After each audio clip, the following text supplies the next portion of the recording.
in today's video we're going to be looking at the Fce exam, or the Cambridge First exam, and we're going to be focusing in on the listening, part 3. Part 3 is a tricky little part to the listening, and recently Cambridge have made it even trickier by adding some more options. More of that in a minute. So what do you have to do? Well, in this part of the test, you're going to listen to 5 different people speaking. It will be on a topic. Maybe they'll be talking about what they like about school, or what they enjoy about sports, or hobbies that they do. There's always going to be some kind of theme or topic linking what these 5 speakers are talking about. You will be given 8 different prompts, as you can see here, A, B, C, D, E, F, G, H, so 8 different prompts. In the good old days, they only used to give you 6, which was so beautiful. But then about 2 years ago, they said, enough of that, we're going to make it even harder, and give them 8. So you're listening to 5 speakers, so there are 3 options that are there just to distract you, just to confuse you, and that's why this is a tricky little part now. But at the end of this video, I'm going to be giving you some tips and hints to try and improve your marks and avoid these traps, so to speak. What else do we know?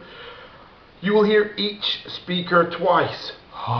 That's good. So don't worry. What's going to happen is you're going to hear them all, speak, and then basically you'll hear them all again. So even if you miss it the first time, you have a chance of getting it the second time round.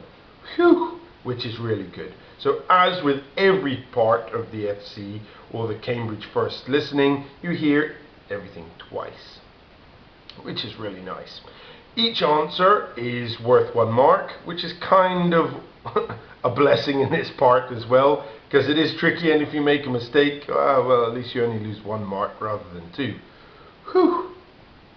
And finally, and this is very important, before you start listening, they give you 30 seconds to look at the prompts, so ABC, so you can go through and underline and try and understand what's being said.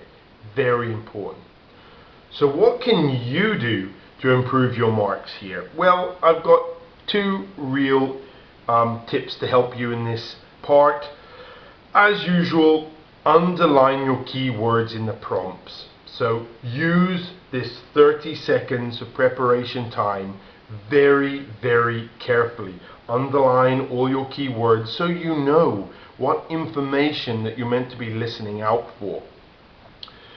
But even more important than that, what Cambridge always do, and I think I may have touched on this in part 2 of the listening as well, but in part 3, it's full of traps.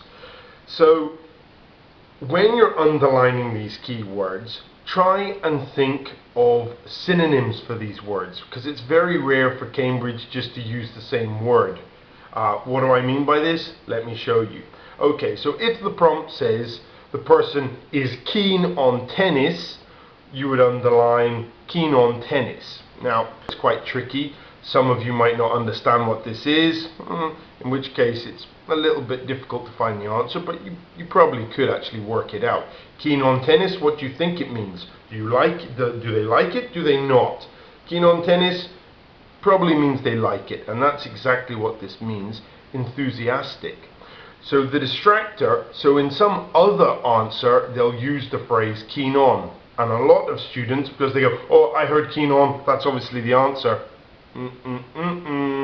No, it's not. The answer will be someone saying, oh, I'm really, every morning when I wake up, I enthusiastically go and play tennis. Something like that.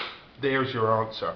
And they'll do this a lot of the time. So just because you underline a key word and then you hear that key word on speaker 3, that does not mean that, B, let's say, is the answer for number 3. they're trying to trick you.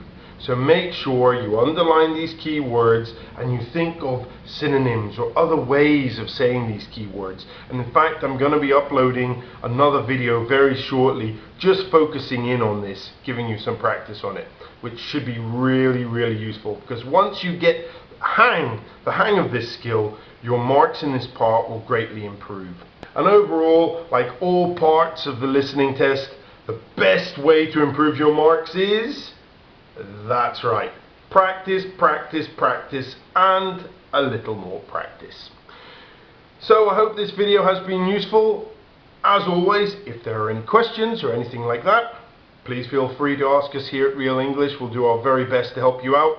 If you want to improve your speaking, we've got loads and loads of speaking videos coming out, and loads of them are already uploaded, so check those out as well. Thank you for watching. Good luck in your exams, guys. Bye.